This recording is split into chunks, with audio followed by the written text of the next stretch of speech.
I've been hiking solo for years, and I always thought my biggest fear out there would be a twisted ankle, a bear, or running out of water. I never thought it would be a man. This happened last fall while I was hiking a section of the Appalachian Trail through Virginia.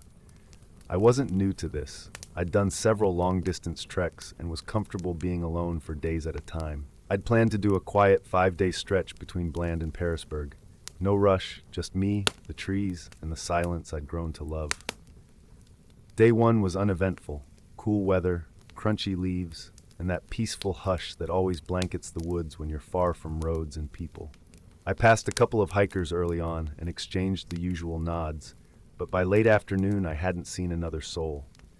That night, I set up my tent in a quiet clearing just off the trail. I was maybe 30 yards from a shelter, but I prefer solitude when I can find it.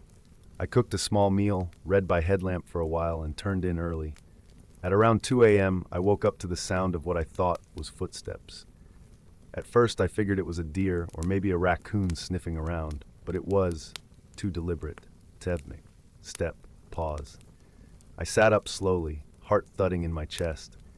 I turned off my headlamp so I wouldn't silhouette myself in the tent. Whoever, or whatever, it was stopped moving as soon as I sat up. I waited, listening. Nothing. Just the wind through the trees.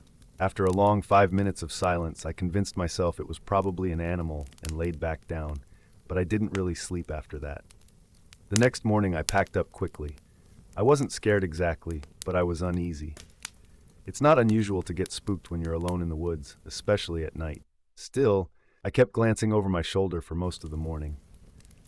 Around midday, I spotted someone up ahead on the trail.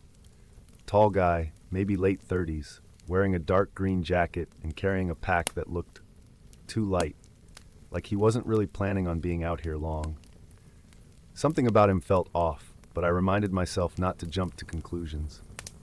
There are weird people everywhere, and most of them are harmless. I caught up to him when he stopped to take a break near a stream. I gave a friendly, "Hey," and he turned around a little too slowly, like he wasn't expecting to be seen. His expression was blank. "Morning," he said, then immediately turned back to whatever he was doing, except he wasn't doing anything. He wasn't eating or filtering water. He was just squatting there, staring at the trees. I kept walking. That night, I decided to sleep at one of the shelters. There were usually logs around for sitting, and sometimes even a bear box for storing food. I was hoping to run into another hiker, just for the comfort of company. But when I got there, the shelter was empty. I set up my tent nearby, closer to the structure than I normally would, and cooked dinner with my bear spray close at hand, just in case.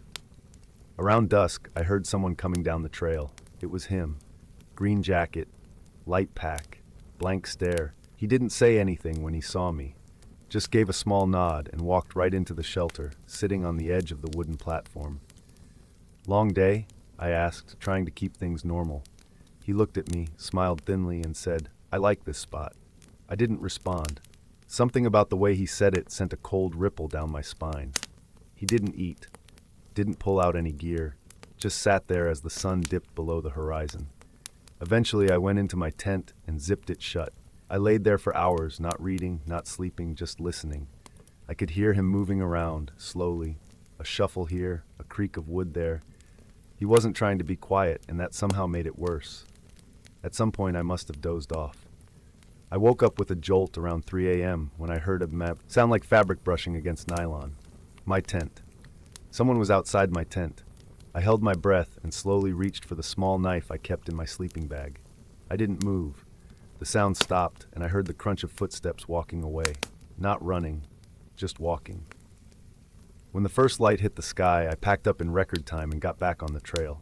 No breakfast, no coffee.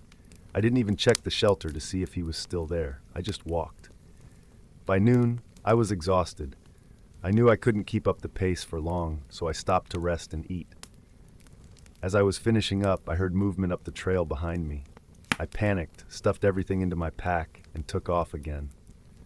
About an hour later, I rounded a bend and spotted something hanging from a low tree branch, a piece of cord, like a shoelace or a paracord bracelet. It was tied in a noose, crude but unmistakable. There was no reason for it to be there. I didn't stop walking that day until the sun was almost down. I'd done over 20 miles and my legs were shaking. I found a spot way off the trail, hidden behind a thick stand of trees. I didn't light a fire, I didn't cook, I didn't even set up my tent. I just rolled into my sleeping bag under a camo tarp and laid still, listening. I must have drifted off at some point because I woke up to a noise I'll never forget. It was a voice, maybe 30 feet away, whispering, "Where are you?" I froze. It wasn't loud, it wasn't angry, it was sing-song, almost playful. The kind of voice you'd use when you're trying to find someone during a game of hide-and-seek. I didn't move, I didn't breathe. My tarp was well concealed and I prayed it was enough. The voice came again, softer now. "I saw you." Then nothing. I laid there until sunrise. When I finally felt safe enough to move, I packed my stuff as quietly as I could and made my way back to the main trail. I didn't stop. I didn't eat. I didn't even drink much water. I just kept walking, checking behind me every few minutes. Every snapping twig, every gust of wind made my heart race. Late that night, I made it to a trailhead with a parking area and a road. I sat there under a streetlight, shaking and dry-mouthed until a car came by. I flagged it down.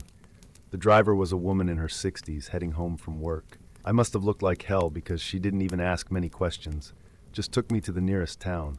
I never reported it. What would I say? That some guy gave me bad vibes on a hiking trail? I still hike, still love the quiet, but I never go alone anymore. Not after that. Because now I know, the woods aren't empty, and the scariest thing out there walks on 2 feet.